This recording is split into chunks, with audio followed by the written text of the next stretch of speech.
Que la paix soit sur les musulmans et les chrétiens réunis ici ce soir. Et que la paix soit également sur vous, cher professeur Dr Zakir Naik. Je me nomme Dr David, un homme simple, croyant en Dieu, ayant lu la Bible et le Coran avec sincérité, animé non par le désir de débattre, mais par la volonté de comprendre. Je me tiens devant vous ce soir non pas pour imposer une doctrine, mais pour témoigner d'une réalité médicale et spirituelle. Dans ma pratique de médecin, je vois chaque jour des hommes et des femmes brisés par l'anxiété de l'existence. Pendant des années, j'ai cherché le remède universel à cette souffrance de l'âme. Je l'ai trouvé le jour où j'ai compris que mes propres forces étaient insuffisantes. Le jour où j'ai accepté que le Christ, par son sacrifice pur et désintéressé, avait porté le poids de mes imperfections historiques sur l'autel de la rédemption. Depuis ce jour, une sérénité absolue, presque inexplicable pour la science, habite mon cœur. Ma question pour vous, professeur Dr Zakir Naik, est d'ordre éthique. Pourquoi chercheriez-vous à ébranler une certitude qui produit un tel fruit de paix chez des millions de croyants ? Que la paix soit également sur toi, docteur David. C'est un honneur de dialoguer avec un homme de science qui ne renie pas la dimension spirituelle de l'être humain. Votre intention est noble, et la paix que vous décrivez est un sentiment que tout homme cherche à atteindre.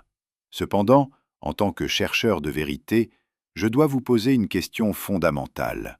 La beauté d'un sentiment suffit-elle à prouver la véracité de sa source ?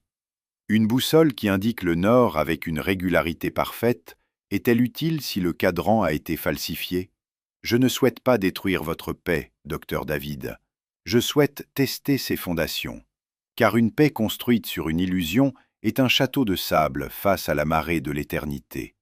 Vous dites que cette paix vous vient de la divinité du Christ. Commençons donc par là.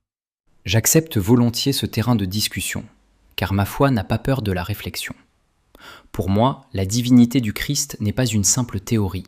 Elle transparaît dans chacun de ses actes, dans sa manière de pardonner et d'aimer.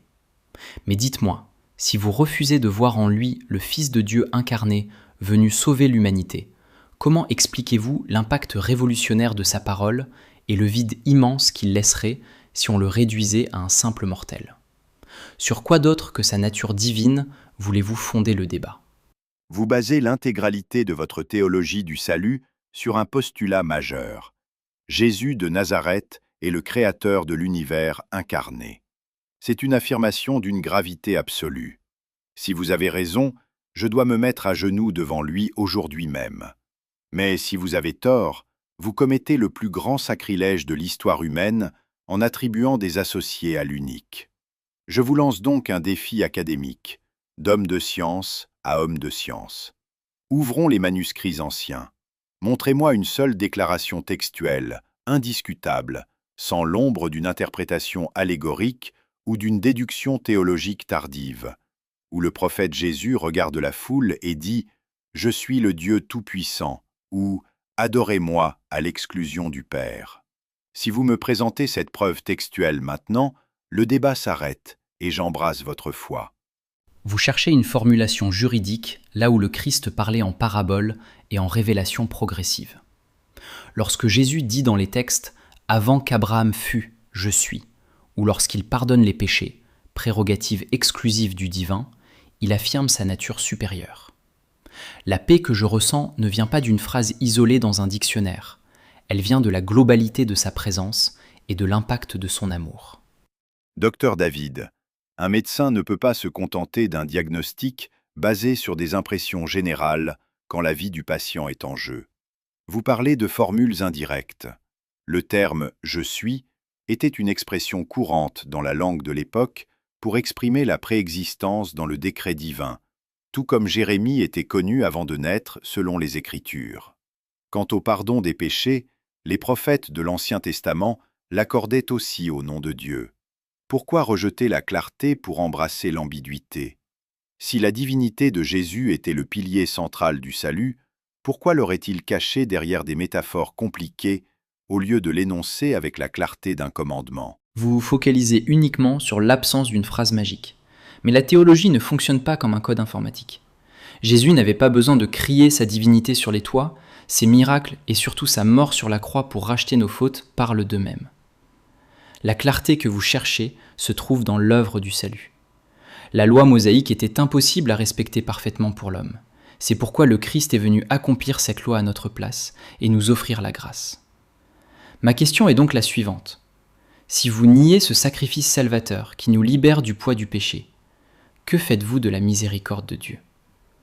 L'islam condamne-t-il l'homme à ne compter que sur ses propres forces défaillantes pour être sauvé ?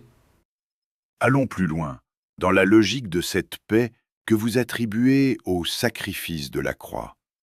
Votre théologie affirme que la loi est un fardeau obsolète et que seule la foi en ce rachat garantit l'accès au paradis. Permettez-moi de tester la moralité de ce concept à travers une analogie concrète. Imaginez qu'un homme, profitant du système, commette les pires exactions contre votre propre famille, puis revienne chez lui, s'assoie sur son lit et dise « Je crois que le Christ a payé pour mon passé, mon présent et mon avenir sur la croix. Mes œuvres n'ont pas d'impact sur mon salut. » Selon votre dogme de la grâce absolue, cet homme entre-t-il au paradis ? Non, c'est une déformation de notre foi. Un homme qui agit ainsi n'a pas reçu la véritable grâce. La foi authentique transforme le cœur et pousse naturellement à faire le bien, même si ce ne sont pas les œuvres qui sauvent. Vous êtes en train de vous contredire pour sauver la moralité de votre discours, docteur David. Si la transformation du cœur par les œuvres est nécessaire pour valider la foi, alors les œuvres sont une condition sine qua non du salut. Vous revenez sans le vouloir à la vision islamique et prophétique originelle. La foi sans les actes est morte. Jésus lui-même, lorsqu'un jeune homme riche lui demande « Que dois-je faire pour avoir la vie éternelle ?», ne lui dit pas de croire en sa future crucifixion. Il lui dit « Respecte les commandements, ne tue pas, ne vole pas, honore tes parents. » Jésus enseignait la responsabilité individuelle, pas le transfert de culpabilité. Vous lisez ce passage de manière purement littérale sans en comprendre le sens spirituel profond. En disant à ce jeune homme de respecter les commandements, Jésus voulait précisément lui montrer que malgré toutes ses bonnes œuvres, il passait à côté de l'essentiel, l'abandon de son ego et le fait de le suivre, lui. Les œuvres ne sont que le reflet extérieur d'une foi intérieure vivante. Elles ne sont pas la monnaie d'échange pour acheter le paradis. Le christianisme élève l'esprit au-dessus de la simple pratique mécanique. Ma question est donc la suivante. Pourquoi réduisez-vous toujours la religion à une liste de règles et d'interdits rigides, alors que Dieu regarde avant tout la pureté du cœur et la relation spirituelle ? Docteur, opposer la pureté du cœur au rituel physique est une fausse dichotomie. L'être humain est un tout. Son corps exprime ce qui est dans son esprit. Et puisque vous parlez de suivre Jésus et d'élever l'esprit au-dessus des règles, regardons de plus près la réalité historique de l'homme que vous prétendez suivre. Jésus de Nazareth a vécu selon des codes très précis. Il rejetait les viandes impures, il pratiquait les ablutions avant la prière, il se prosternait le visage contre terre lors de ses supplications au jardin des Oliviers, et il portait les marques de l'alliance physique dans sa chair dès son plus jeune âge. Aujourd'hui, si nous observons le monde, quelle est la communauté qui ne consomme pas de porc, qui se purifie à l'eau avant chaque prière, qui se prosterne 5 fois par jour, le front au sol, et qui maintient cette alliance physique de génération en génération? Ce ne sont pas les membres des églises occidentales, docteur David. Ce sont les musulmans. En réalité, le mode de vie que vous rejetez est exactement celui que Jésus pratiquait. Vous confondez le rituel extérieur et la spiritualité intérieure. Le Christ est venu libérer l'homme du légalisme stérile pour l'introduire dans une relation de cœur à cœur avec le Père. Les détails matériels que vous citez ne sont que des ombres. Le Christ est la réalité. Dire que les actions de Jésus ne sont que des ombres sans importance est un manque de respect envers sa discipline de vie. Pensez-vous qu'il accomplissait ces rituels par simple ennui ou par erreur? S'il est votre modèle, chaque aspect de sa vie devrait être votre boussole.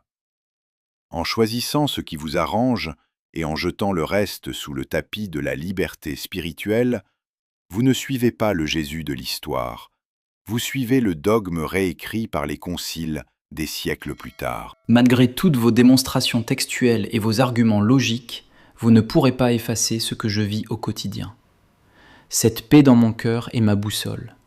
Elle me dit que je suis sur le bon chemin. Docteur David, le cœur humain est l'organe le plus trompeur qui soit. Un homme, sous l'effet d'une substance anesthésiante, ressent une paix absolue alors que son corps est en train de s'éteindre. La paix véritable ne peut pas craindre la lumière de la vérité historique et logique. Si votre foi est d'origine divine, elle doit résister à l'examen du texte. Soumettre sa volonté à l'unique, reconnaître Jésus comme son noble messager et non comme son égal, c'est cela la véritable paix, celle qui aligne la raison, l'histoire et l'esprit. L'invitation reste ouverte, non seulement pour vous, mais pour tous les esprits libres de cette salle. Cherchez la vérité, car seule la vérité universelle libère, tandis que les certitudes personnelles finissent par s'évaporer. Je vous remercie pour ce dialogue.